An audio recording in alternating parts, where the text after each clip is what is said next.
ಇದೀಗ ಉಡುಪಿಯಲ್ಲಿ ಮಳೆರಾಯನ ಅವಾಂತರ ಮಿತಿ ಮೀರ್ತಾ ಇದೆ. ರಾಜ್ಯಾದ್ಯಂತ ಮುಂಗಾರು ಚುರುಕು ಪಡೆದುಕೊಳ್ತಾ ಇದ್ದು ಉಡುಪಿಯಲ್ಲಿ ಕರಾವಳಿ ಭಾಗ ಉಡುಪಿಯಲ್ಲಿ ಬೈಲಕೆರೆ ಕಲ್ಸಂಕ ಮಠದ ಬೆಟ್ಟು ಸಂಪೂರ್ಣ ಜಲಾವೃತವಾಗಿದೆ.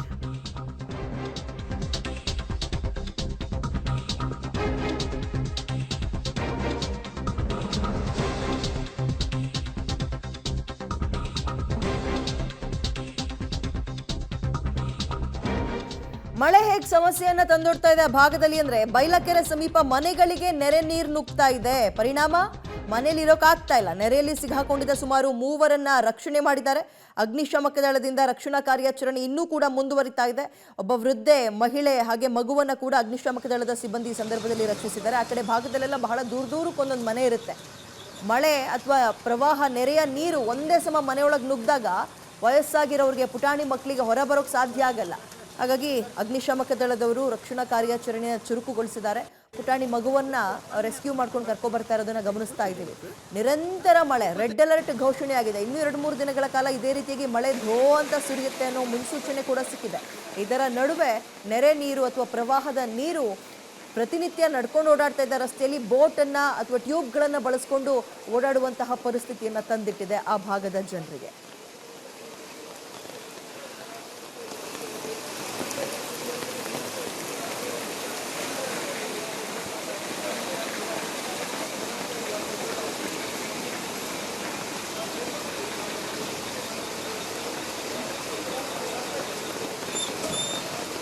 ಹೆಚ್ಚಿನ ಡೀಟೇಲ್ಸ್ ನಮ್ಮ ಪ್ರತಿನಿಧಿ ದೀಪಕ್ ಜೈನ್ ನೀಡ್ತಾರೆ. ದೀಪಕ್, ಹವಾಮಾನ ಇಲಾಖೆಯ ಮುನ್ಸೂಚನೆ ಮುಂದೆ ಮಳೆ ಬಗ್ಗೆ ಹೇಗಿದೆ? ಸದ್ಯ ರೆಸ್ಕ್ಯೂ ಕಾರ್ಯಾಚರಣೆ ಹೇಗೆ ನಡೀತಾ ಇದೆ?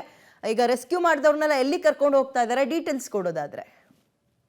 ಹೌದು ವಿದ್ಯಾ, ಉಡುಪಿ ತಾಲೂಕಿನಲ್ಲಿ ಮಣಿಪಾಲ ಆಸುಪಾಸಿನಲ್ಲಿ ಮತ್ತು ಸುತ್ತಮುತ್ತಲಿನ ತಾಲೂಕಿನಲ್ಲಿ ಭಾರಿ ಮಳೆ ಬಿದ್ದಿರುವಂತಹ ಹಿನ್ನೆಲೆಯಲ್ಲಿ ಇಡೀ ಉಡುಪಿ ನಗರ ಜಲಾವೃತ ಆಗಿರುವಂಥದ್ದು. ರೆಸ್ಕ್ಯೂ ಆಪರೇಷನ್ ಅನ್ನು ಬೆಳಗ್ಗೆಯಿಂದಲೇ ಅಗ್ನಿಶಾಮಕ ದಳದವರು ಮಾಡ್ತಾ ಇದ್ದಾರೆ. ನಾವು ನೋಡ್ಬೋದು ದೃಶ್ಯಗಳಲ್ಲಿ, ಇದು ಜನವಸತಿ ಪ್ರದೇಶ. ಯಾವ ಪ್ರಮಾಣದಲ್ಲಿ ನೀರು ಹರಿತಾ ಇದೆ ಅನ್ನುವಂಥದ್ದು ಇದು ಗುಂಡಿಬೈಲು ಮತ್ತು ಪಾಡಿಗಾರು ವ್ಯಾಪ್ತಿಯ ದೃಶ್ಯಗಳನ್ನು ನಾವು ನೋಡ್ತಾ ಇದ್ದೇವೆ. ಅಗ್ನಿಶಾಮಕ ದಳದವರು ಈ ಕ್ರಾಸ್ ಅಂದರೆ ಪಾಡಿಗಾರು ಕ್ರಾಸ್ನಿಂದ ಜನರನ್ನ ಲಿಫ್ಟ್ ಮಾಡಿಕೊಂಡು ನೇರವಾಗಿ ಉಡುಪಿ ನಗರದ ಕಡೆಗೆ ಕರ್ಕೊಂಡು ಬರ್ತಾ ಇದ್ದಾರೆ. ಉಡುಪಿ ನಗರಸಭೆಯ ಪೌರಾಯುಕ್ತರ ನೇತೃತ್ವದಲ್ಲಿ ಎಲ್ಲೆಲ್ಲಿ ಕಾರ್ಯಾಚರಣೆ ಮಾಡಬೇಕು ಅನ್ನುವಂಥ ಹಿನ್ನೆಲೆಯಲ್ಲಿ ಅಗ್ನಿಶಾಮಕ ದಳದವರು ಮನೆಗಳನ್ನು ಶಿಫ್ಟ್ ಮಾಡಿರುವಂಥದ್ದು. ಉಡುಪಿ ಕೃಷ್ಣ ಮಠದ ಆಸುಪಾಸಿನಿಂದ ಸುಮಾರು 5 ಮನೆಯ ಜನರು ಶಿಫ್ಟ್ ಆಗಿದ್ದಾರೆ. ಒಂದು ಮನೆಗೆ ತೆರಳಿ ವೃದ್ಧೆ, ಮಗು ಮತ್ತು ಮಹಿಳೆಯನ್ನ ಅಗ್ನಿಶಾಮಕ ದಳದವರು ಕರ್ಕೊಂಡು ಬಂದಿರುವಂಥದ್ದು. ಅದರ ಜೊತೆಗೆ ಈಗ ನಾವು ನೋಡ್ತಾ ಇರುವಂಥ ದೃಶ್ಯ, ಇದು ಉಡುಪಿ ಕಲ್ಸಂಕ ಸಮೀಪದ ಪಾಡಿಗಾರು ವ್ಯಾಪ್ತಿ. ಇದು ಗದ್ದೆ ವ್ಯಾಪ್ತಿ. ಗದ್ದೆಯಲ್ಲಿ ವಿಪರೀತ ಪ್ರಮಾಣದ ನೀರು ಹರ್ಕೊಂಡು ಬರ್ತಾ ಇರುವಂಥ ದೃಶ್ಯದಿಂದಾಗಿ ಇಡೀ ಸುತ್ತಮುತ್ತಲಿನ ಮನೆಗಳನ್ನು ಯಾರೆಲ್ಲ ನೆರೆಪೀಡಿತ ಪ್ರದೇಶಗಳಾಗಿ ಬಂದಿದ್ದಾರೆ ಅವರನ್ನು ಶಿಫ್ಟ್ ಮಾಡುವಂಥ ಕೆಲಸವನ್ನು ಅಗ್ನಿಶಾಮಕ ದಳದವರು ಮಾಡ್ತಾ ಇದ್ದಾರೆ. ನಾವು ನೋಡ್ಬೋದು ಈ ಭಾಗಕ್ಕೆ ಅಂದರೆ ಹೆದ್ದಾರಿಯ ಭಾಗಕ್ಕೆ ಜನರನ್ನು ತಂದು ಇಲ್ಲಿ ಅವರಿಗೆ ರಕ್ಷಣೆ ಕೊಡುವಂಥ ಕೆಲಸವನ್ನು ಅಗ್ನಿಶಾಮಕ ದಳದವರು ಮಾಡ್ತಾ ಇರುವಂಥದ್ದು. ಇಲ್ಲೆಲ್ಲ ನೋಡ್ಬೋದು, ಅಂದರೆ ಆ ಭಾಗದಿಂದ ಬಂದಂತಹ ಜನರೆಲ್ಲರೂ ಕೂಡ ಇಲ್ಲಿ ಬಂದು ನಿಂತಿದ್ದಾರೆ.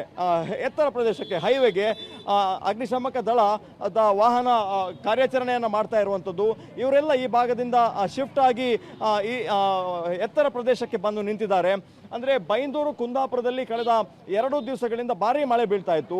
ಆದರೆ ಆ ಮಳೆ ಇವತ್ತು ಬ್ರಹ್ಮಾವರ ಮತ್ತು ಉಡುಪಿ ತಾಲೂಕಿನಲ್ಲಿ ಬೀಳ್ತಾ ಇರೋದ್ರಿಂದಾಗಿ ಈ ಭಾಗದಲ್ಲಿ ಇಂದ್ರಾಣಿ ತೀರ್ಥ ತುಂಬಿ ಹರಿದದ್ದೇ ಈ ಒಂದು ವ್ಯಾಪಕವಾದ ನೆರೆಗೆ ಕಾರಣ.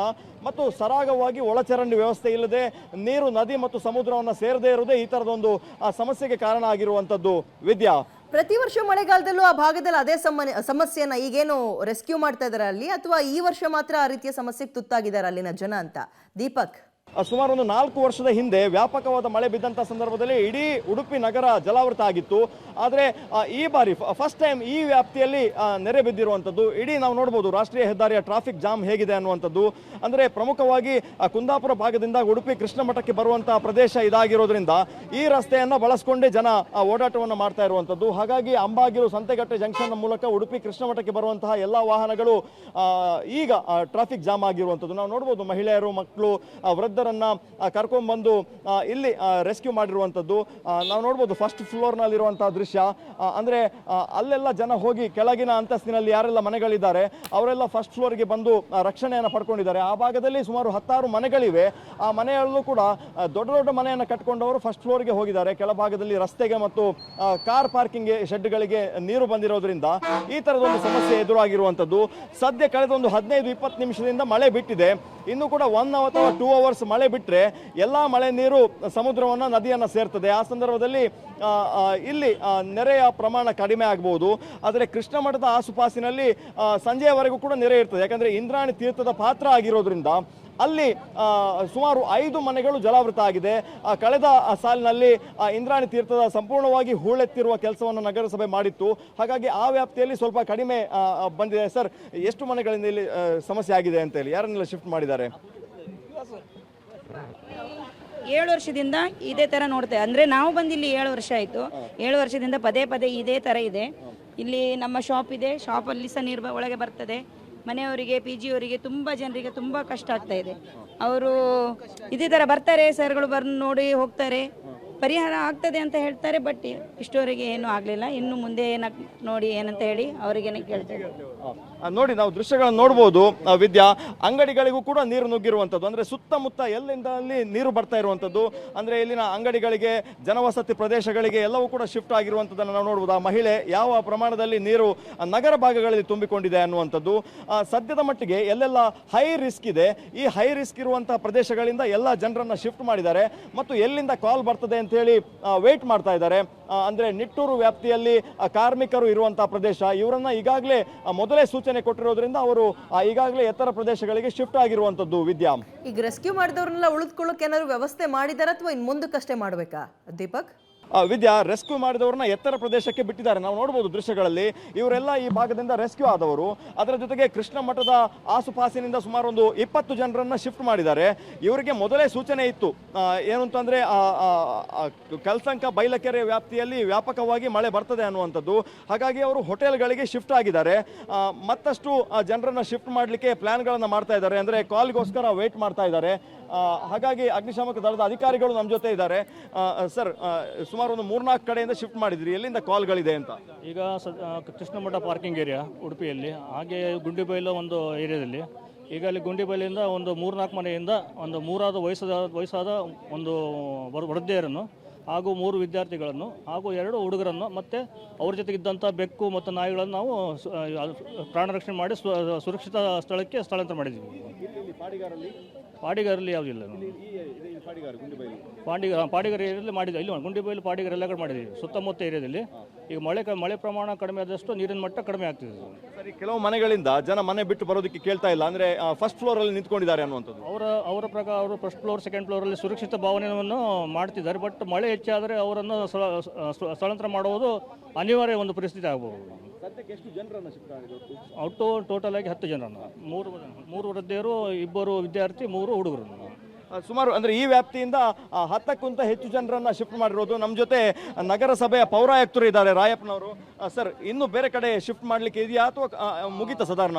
ಸಾಧಾರಣ ಈಗ ಒಂದು 4-5 ಜನ ಮಧುರಾ ಛತ್ರಕ್ಕೆ ಶಿಫ್ಟ್ ಮಾಡೇ ಆಯಿತು. ಕೆಲವರು ಬರ್ತಾ ಇಲ್ಲ ಕೇಳಲಿಕ್ಕೆ. ಈಗ ಸ್ಟೂಡೆಂಟ್ ಎಲ್ಲ ಕಾಲೇಜಿಗೆ ಬಿಟ್ಟಿದ್ವಿ. ಆ ಮಕ್ಕಳನ್ನು ಮಧುರಾ ಛತ್ರದಲ್ಲೇ ಬಿಡಲಿಕ್ಕೆ ವ್ಯವಸ್ಥೆ ನಾವು ಮಾಡ್ತೀವಿ. ಬರೋರಿದ್ದರೆ ಬಂದು ನಾವು ಖಂಡಿತವಾಗಿ ಊಟದ ವ್ಯವಸ್ಥೆ ಎಲ್ಲ ನಾವು ಮಾಡಿದ್ದೀವಿ. ಛತ್ರದಲ್ಲಿ ಏನೂ ತೊಂದರೆ ಇಲ್ಲ, ವ್ಯವಸ್ಥೆ ಮಾಡ್ತಾ ಇದ್ವಿ. ಊಟದ ವ್ಯವಸ್ಥೆ, ಉಳಿಲಿಕ್ಕೆ ಎಲ್ಲ ವ್ಯವಸ್ಥೆ ಉಂಟಲ್ಲಿ ಮಠ ಛತ್ರದಲ್ಲಿ. ಆಯಿತಾ, ಅವರು ಆ ನಿರೀಕ್ಷೆಯಲ್ಲಿ ಇದ್ದಾರೆ. ಹೆಚ್ಚು ಮಳೆ ಆದರೆ ನಾವು ಮತ್ತೆ ಕರ್ಕೊಂಬರ್ಲಿಕ್ಕೆ ಪ್ರಯತ್ನ ಮಾಡ್ತೀವಿ. ಅಲ್ಲೇನು ಪ್ರಾಬ್ಲಮ್ ಇಲ್ಲ, ಕಡಿಮೆ ಆಗಿದೆ, ಎಲ್ಲ ಕಡಿಮೆ ಆಗಿದೆ. ನಿಟ್ಟೂರು ಮತ್ತು ನಮ್ಮ ಮಲ್ಪೆ ಅಲ್ಲೆಲ್ಲ ಕಡಿಮೆ ಆಗಿದೆ, ಏನು ಪ್ರಾಬ್ಲಮ್ ಇಲ್ಲ.